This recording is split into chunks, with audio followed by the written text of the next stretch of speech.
Bismillah ar-Rahman ar-Rahim, alhamdulillah rabbil alameen, wa salatu wa salamu ala Sayyidina Muhammadin wa ala alihi wa sahbihi ajma'in, amma ba'd.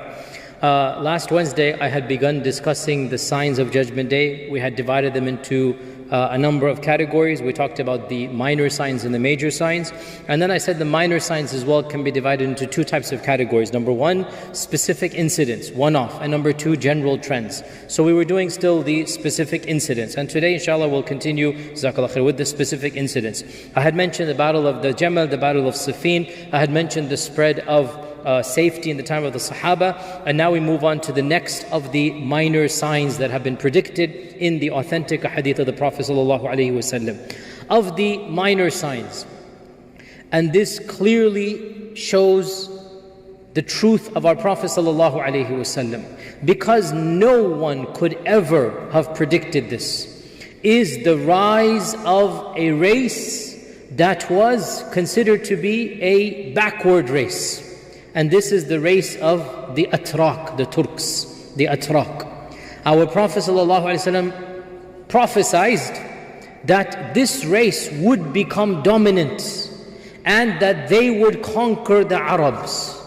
Now, who are the Atrak? The Atrak are a group of races. It's not just one race. Within the Turk there are many races. It's like saying Arab. There are many Arab sub-races. It's one of the categories of human races.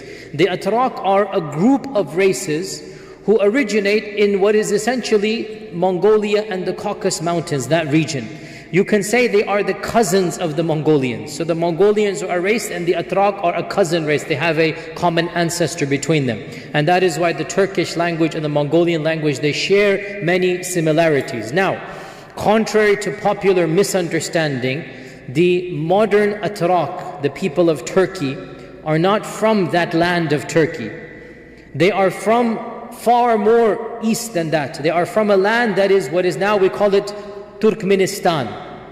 Turkmenistan, where the Xinjiang province is. Okay? That is the land of the Atrak. And the Atrak came from there and they eventually conquered what is now modern Turkey. And it was called Turkey because the Atrak came there. Before they came there, it wasn't called Turkey. That's not the name of that land. It was called Anatolia or other lands of that nature. The name Turkey, the country Turkey, is after the race, the Atrak, that eventually conquered that region. Originally, the Atrak were far away from the Arabs, and the Arabs never interacted with them by and large. The Arabs hardly interacted with any race other than the Sassanids and the Byzantine Empire. For our Prophet ﷺ in Medina to predict that that far away race is going to rise up and eventually dominate.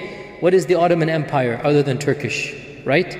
This is one of those miraculous predictions. And by the way, these ahadith were compiled centuries before the rise of the Ottoman Empire. You will find manuscripts, those who deny the authenticity of hadith, you will find manuscripts written in the 2nd, 3rd, 4th century predicting the rise of the Atrak, and the Turks rose up 500 years ago, that's it. And there are many, many ahadith. The most famous amongst them, and these are also in Sahih Muslim, some of them, and there's a genre of hadith. The most famous amongst them, the Prophet ﷺ used alliteration. Alliteration means he said things that sound the same and they have a level of eloquence. Utrukul atraka ma tarakukum. Utrukul atraka ma tarakukum. Leave the Turks as long as they leave you. Don't fight the Turks.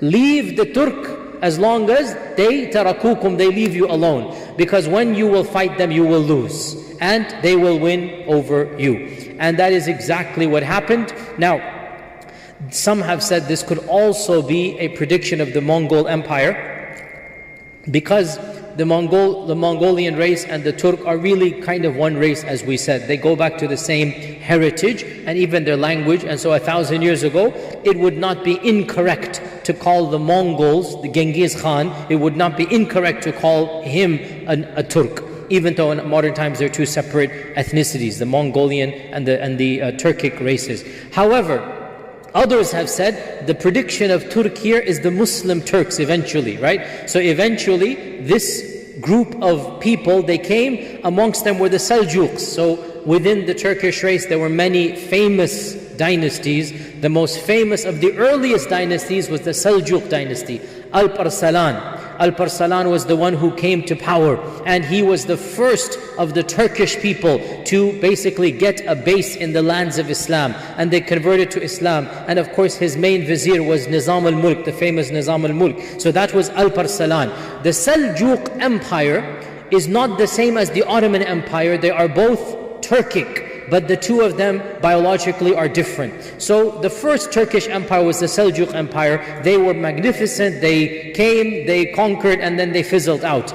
And then another group came, the Osmanlis, we call them the Ottomans, right? Those of you that are watching the Ertugrul series, which is a mythic, romanticization of that, but it is, the kernel of history is there. So the rise of the Osman tribe, Osmanli, Ottoman is the children of Osman. This is the second prediction, and our Prophet ﷺ predicted that this empire and this group would become the dominant one, and that is exactly what happened, that when the Turks came, they eventually took over the Muslim land, and in the early part of the 16th century, 15 or so, they requested from the final remnants of the Abbasid Empire to hand over the Khilafah to them, and so they then acquired the Khilafah, and from around 1500 CE up until 1927, as you know, the Ottoman Empire was the Caliphate of Muslim lands. And it was the only empire that claimed to be the Khalifa that were non-Arab. Before this point, the Seljuks never claimed to be Khalifa.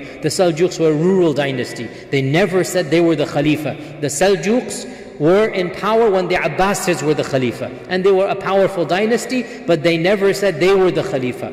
And the Ottomans were the first non-Arab to say that they were the Khalifa of Islam. Another prediction also related to the Ottoman Empire is just as bizarre, and that is the conquest of the single greatest city in the history of the medieval world. A city that we would think of it like the New York or something of our times, and that is Constantinople. Once again, what is Constantinople? Constantinople for 1,000 years was the bastion of Western civilization. And what will make us understand what Constantinople was? We hardly study history, we have no idea what Constantinople was. Constantinople, for over 1,000 years, it was the capital of the Roman Empire.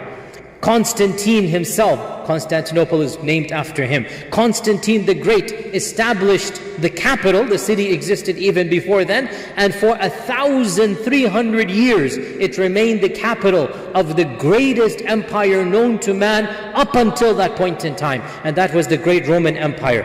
And Europe was nothing at the time. Europe was a backward land. Europe was barbarians at the time. Even Christianity has not spread in Europe when Constantinople was the center of Christendom and of the Holy Roman Empire. And the Prophet ﷺ predicted that the Muslims would one day conquer Constantinople. Again, an amazing prediction. How can a small group of persecuted people in Mecca daydream of conquering Constantinople? But our Prophet ﷺ predicted that. Now, because of this, the Sahaba had it in their minds that they wanted to conquer Constantinople. And in fact, the first Sahabi to launch a campaign to try to conquer Constantinople was none other than Muawiyah ibn Abi Sufyan. When he was barely in his early 20s, he managed to come very close to Constantinople via the navy fleet. As you know, they landed in Cyprus, and then they landed on the banks of the Bosphorus, and then they attempted to conquer the city, but it was way too powerful.